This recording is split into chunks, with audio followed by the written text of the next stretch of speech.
Not only was this the 32nd flight of Unity, I think it's our seventh, our 12th space flight, our seventh commercial space flight. It also is a bittersweet moment because it's also the last flight of Unity.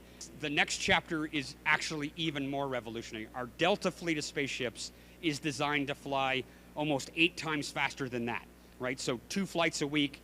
We're going to field in 2026 2 spaceships, our mothership Eve. That's 750 astronauts a year going to space. That's more than have gone to space in the 60-year history of spaceflight to date. It was such a condensed ride. The first shock was the release, and we were just, for a brief second, which felt like it was longer, we were just floating.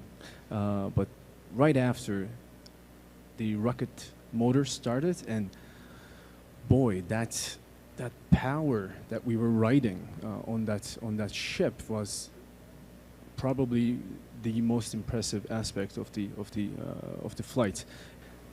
Of course, floating in microgravity is super fun, and it's so comforting as well. There's something to it which brings about an immense serenity. There's a innate peacefulness to it.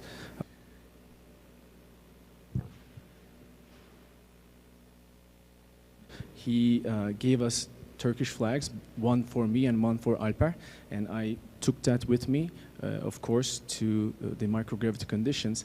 And with me, I had the Azerbaijan flag as well, which represents my motherland. They were standing right next to each other, covered by a very special piece of fabric that is important for the people of Palestine, who are kind of in a very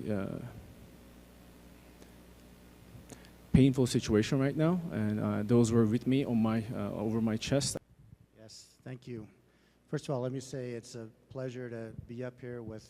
While Tuva was arguably the most important payload for us on this mission, we had he conducted 7 experiments, 3 of which were carryovers from AX-3, the Axiom mission that occurred earlier this year.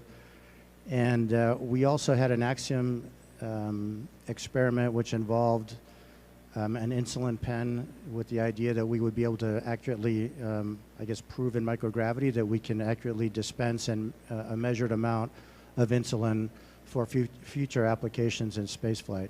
Here to help. Thank you again.